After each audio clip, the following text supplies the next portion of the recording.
5 సంవత్సరాలుగా నాకు వెన్నుదన్నుగా ఉన్న సభ్యులందరికీ పేరు పేరున ఉదయపూర్ణ వస్తారు. ఎందుకంటే ఆ రోజు మనం గెలుస్తామో లేదో తెలియదు. అలాంటప్పుడు కూడా నాతో అడుగులు అడుగేసి ఎంతో కష్టపడి దాదాపు 600 కిలోమీటర్లు ఈ కాన్స్టిట్యూన్సీలో పాదయాత్ర చేసి ఈ రోజు గెలిచిన తర్వాత కూడా మాకేంటని అడగకుండా మనం ఏం చేయాలని ఈ కార్యక్రమంలో చేస్తున్నది ముందుగా వారికి నా అభినందనలు. ఎందుకంటే చాలా మంది రాజకీయాల్లో వచ్చిన తర్వాత ఏదో మనకి పదవి కావాలి, గుర్తింపు కావాలి అనుకునేటువంటి మనస్తత్వం ఉంటుంది. కానీ బొలిశెట్టి సేవా సమితికి వాళ్ళు ఎప్పుడు నా దగ్గరికి వచ్చి ఏమైనా మాకు ఏమైనా పదవి కావాలని కానీ నా పని కావాలని కానీ అడగలేదు. మనం ఏదైతే మంచి చేస్తామో ప్రజలకి అదే కంటిన్యూ మేము చేస్తామండి. ఇది మంచిగా చేస్తే మన కుటుంబాలు బాగుంటారు.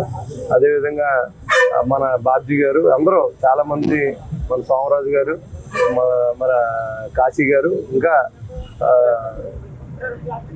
తినాది గారు, వీళ్ళందరూ, మన రావుత్ సురేష్ గారు, ఇంకా మిత్రులు, మరి మా తమ్ముడు యువ, అలాగే అందరూ మన ఇది కార్యక్రమం మా సొంత కార్యక్రమం అని ఇవాళ సర్వేంద్రం పెట్టమని ఎవరు అడగలేదు. ప్రభుత్వం ఏం చెప్తుందంటే అన్ని చోట్ల సర్వేంద్రాలు పెట్టండి, ఎక్కడా కూడా దాటి లేకుండా ప్రాణాలు పోయే పరిస్థితి ఉంటుంది, చాలా ఎక్కువ ఎండలు ఉంటాయని ఆదేశాలు కూడా ఇవ్వడం జరిగింది. గౌరవ కమిషనర్ గారు కూడా మరి ఎక్కడెక్కడ సర్వేంద్రాలు పెడతామని కూడా ఆయన ప్లాన్ చేస్తే ముందు సేవా సమితి వాళ్ళు అన్ని అయిన తర్వాత ముఖ్యమైన గొడవల్లో ప్రభుత్వ డబ్బు ఖర్చు పెడదామండి, దాని గురించి కంగారు పడద్దని చెప్పి ముందుకు వచ్చినటువంటి మీ అందరికి కూడా మరి పేరు పేరున ఉదయపూర్ణ నమస్కారం తెలియజేసుకుంటూ ఈ చేసి ప్రతి కార్యక్రమంలో నేను మీకు భాగస్తున్నాయి ఉంటాను. ఎలాంటి ఇబ్బంది లేదు. మనం దీనికోసం కూడా ఈ సేవా సమితికి ఏం చేయాలనేది కూడా ఆలోచించి చేస్తామని కొంత డబ్బు పోగు చేసి మీకు బడ్డీని కాకుండా చూడాలనే ఆలోచన కూడా నాకు ఉంది.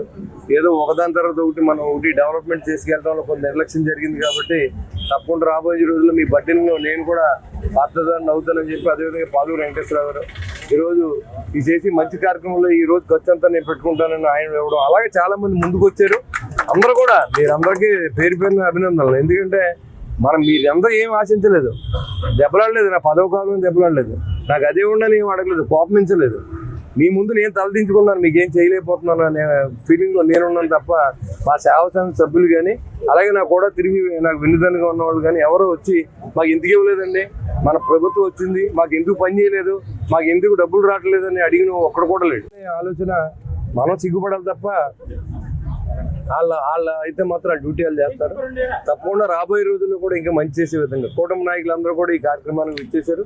తెలుగుదేశం పార్టీ నుంచి, అదే బీజేపీ పార్టీ నుంచి అందరూ కూడా పార్టిసిపేట్ చేద్దాం. ప్రతి కార్యక్రమాన్ని అందరూ కలిపి చేద్దాం. అందరూ కలిసి ఒక మంచి వాతావరణాన్ని తాడిపూడిలో తీసుకురావడానికి మీరు ఆదర్శంగా ఉండాలని, మీకు ఎప్పుడు అండదండలుగా నాకు భగవంతుడు నాకు ఇవ్వాలని నేను వేరు వేరే మనస్ఫూర్తిగా కోరుకుంటూ మరి ఈ సర్వేంద్ర కార్యక్రమాన్ని ఇవాళ జయప్రదం చేయడానికి వచ్చినటువంటి మిత్రులందరికీ మున్సిపల్ కమిషనర్ వస్తుంది ఏంటి, తాడేపల్లిగూడెం ఛత్రపతి శివాజీ అని బోర్డు వస్తుంది. మున్సిపల్ కమిషనర్కి అభినందనలు. ఎందుకంటే ఏదైనా చేయాలని మనం చెప్పినప్పుడు యుద్ధ ప్రాతిపదికన చేసే అధికారులు మనకు కావాలి.